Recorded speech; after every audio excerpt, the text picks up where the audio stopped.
isso, minha lista de desejos não para de crescer, e como eu não quero passar por isso sozinho, eu resolvi vir aqui falar pra vocês quais livros de fantasia e ficção científica entraram no meu radar nos últimos meses. Então são livros que eu ainda não li, mas que eu preciso muito ter aqui comigo. E aí, quem sabe vocês também não acabam se interessando por eles, que daí, quando eu ler, eu volto aqui com um vídeo de review. Aliás, é uma coisa que eu quero trazer aqui para o canal também, muito em breve. Meu nome é Lucas Franco, seja bem-vindo ao Lendas e Lore. Eu vou começar com um livro que eu até já tenho aqui comigo, porque a HarperCollins, através do selo Pitaya, fez a gentileza de me enviar. Então é um livro que saiu não tem muito tempo, e pela sinopse é uma história de fantasia que brinca com essa ideia de mudança de corpos e rostos. Nesse mundo, as pessoas mais ricas basicamente venceram a morte. Elas trocam de corpo como quem troca de roupa. É nesse contexto que somos apresentados a Annabelle Gage, que nasceu do lado errado desse mundo. Quando ela estava morrendo, ainda criança, a mãe dela só conseguiu pagar por um corpo masculino, já mais velho, defeituoso e próximo do colapso. Eu acho até que deve ser esse corpo aqui. E agora, anos depois, esse corpo tá literalmente apodrecendo por dentro. Mas talvez não, né? Porque esse daqui não é tão ruim até. E a Anna, ela sabe que tem pouco tempo de vida restante, porque o maior problema, na verdade, é esse. A única chance dela sobreviver é entrar na Academia Quintessência, a escola de magia mais prestigiada daquele mundo, onde estudantes recebem novos corpos assim que são aceitos. Só que nem tudo vai acontecer como ela espera.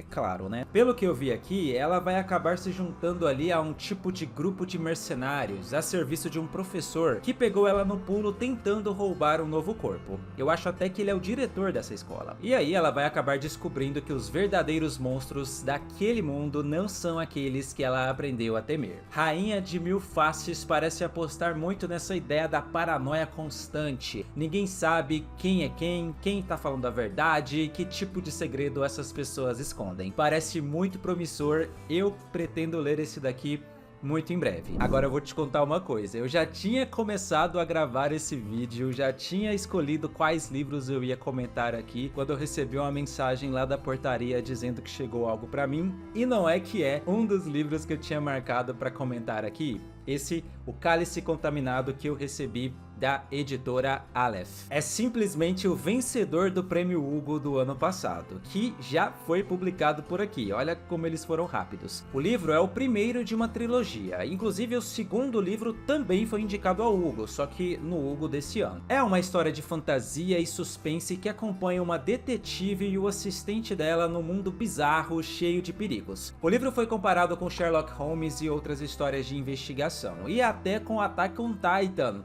pela construção de mundo que foi feita ali, porque ele é todo cercado por muralhas. Olha esse mapa, me diz se ele não te lembra alguma coisa. E tudo começa com um assassinato nas fronteiras desse império, que é chamado de Daretan. Um alto oficial foi encontrado morto dentro de casa, com uma árvore rompendo ali de dentro do corpo dele. Mesmo num mundo acostumado com horrores biológicos e contágios estranhos, ninguém consegue explicar como aquilo foi acontecer. Então, o caso é entregue a Anna Dolabra, uma investigadora cercada de rumores e excentricidades.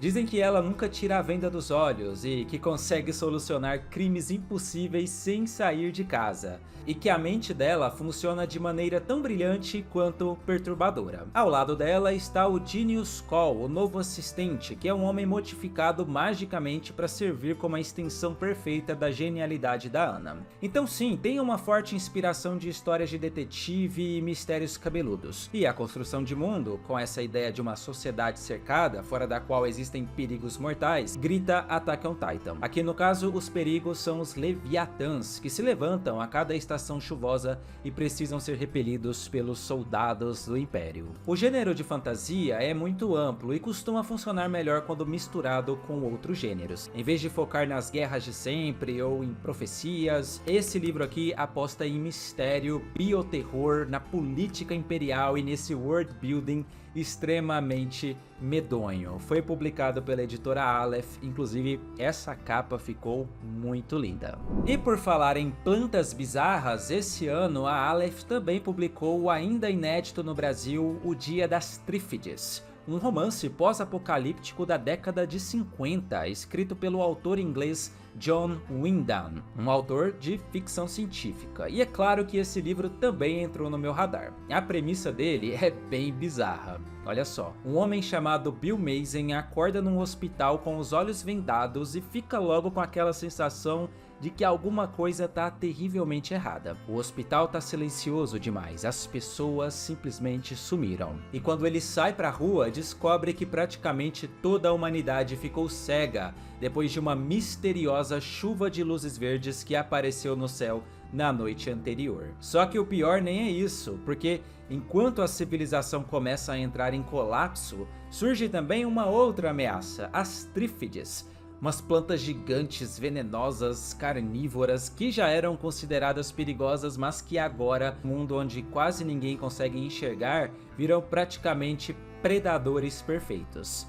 E aí o mais interessante da história é justamente essa sensação constante de fim de mundo. Não só por causa das plantas assassinas, mas também por causa daquele clássico tema da humanidade tentando existir depois de um desastre impossível. E de que tipo de sociedade vai nascer depois disso tudo. Se uma sociedade melhor ou uma sociedade muito pior. Se essa lista aqui fosse um ranking, eu acho que esse daqui provavelmente estaria em primeiro lugar. O livro entrou no meu radar lá no finado Twitter, quando ainda não tinha sido anunciado por aqui. E na verdade passou pouquíssimo tempo até eu descobrir que ele já seria publicado pela editora Morro Branco. Porque, olha, esse livro mistura horror, ficção histórica e fantasia sombria. Perfeito para quem jogou e gostou de The Plague Tale. A história se passa durante a Peste Negra no século XIV e acompanha um cavaleiro chamado Thomas. Esse cara encontra uma menina perdida ali numa vila normanda que foi completamente destruída pela doença. Menina essa estranhamente serena diante dos horrores ao redor. Só que fica ainda mais misterioso, porque ela fala pro Thomas que aquela desgraceira toda é só o começo de algo muito pior, porque os anjos caídos estão se levantando para uma segunda guerra contra o céu, e o mundo dos homens ficou preso no meio desse conflito.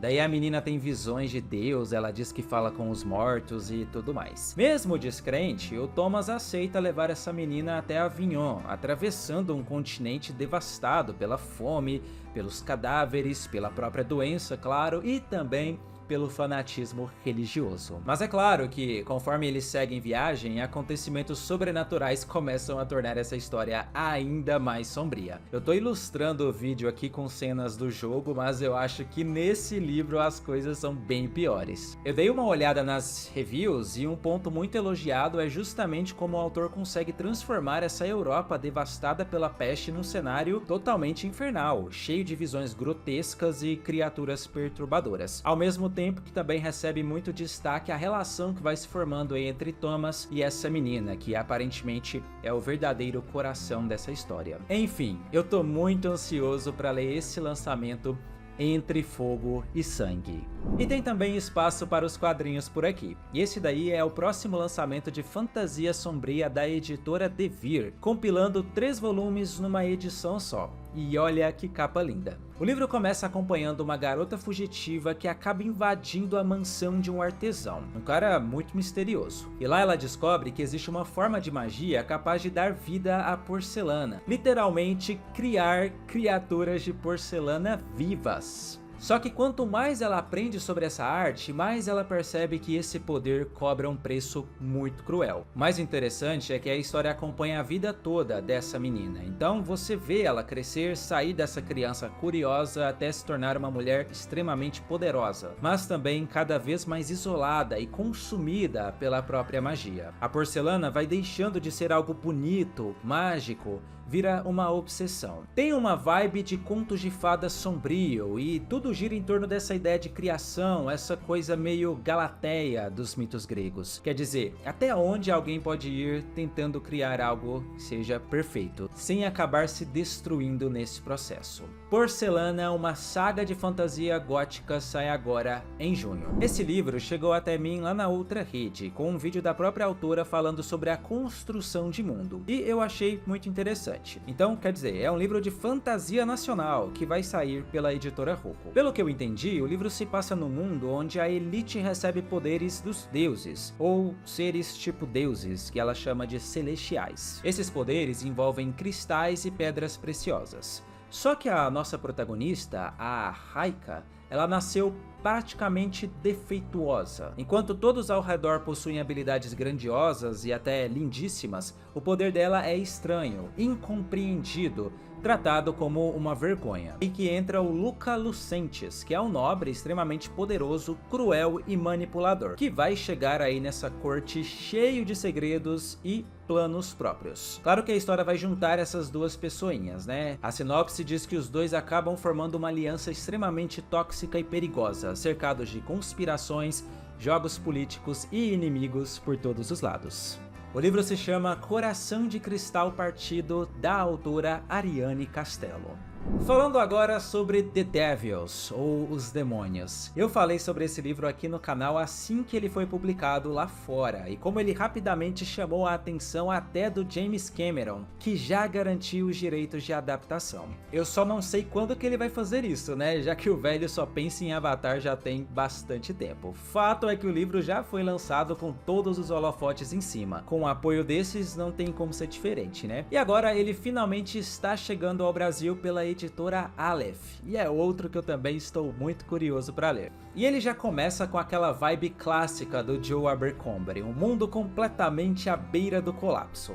A Europa desse universo está sendo destruída pela peste, pela fome, por guerras e por criaturas sobrenaturais escondidas nas sombras. E como se isso já não fosse ruim o suficiente, os elfos estão voltando, mas não naquela versão clássica bonitinha tolkieniana Frieren da fantasia. Pela sinopse, eles parecem muito mais próximos de entidades monstruosas e apocalípticas prontas para devastar esse continente. No meio desse caos todo, a história acompanha um sacerdote azarado que acaba sendo forçado a viajar ao lado de um grupo de companheiros inimaginável. São assassinos, praticantes de artes das trevas, monstros condenados, todo tipo de figura perigosa. A missão deles é escoltar uma ladra, olha só, até Troia, porque aparentemente ela pode ser a chave para unir a igreja contra o fim do mundo que está se aproximando. Eu quero saber também o que você achou da capa brasileira de Os Demônios. Eu vi que muita gente não gostou e que preferia a versão original. E vou te dizer que eu achei bem interessante, viu? Definitivamente ela chama minha atenção, pelo menos. Também quero saber se algum desses livros aqui saiu do meu radar e foi parar aí no seu também. Por enquanto eu fico por aqui, um abraço para os membros do canal, vocês que estão aparecendo aí e me ajudam a produzir os vídeos aqui toda semana. Até o próximo vídeo.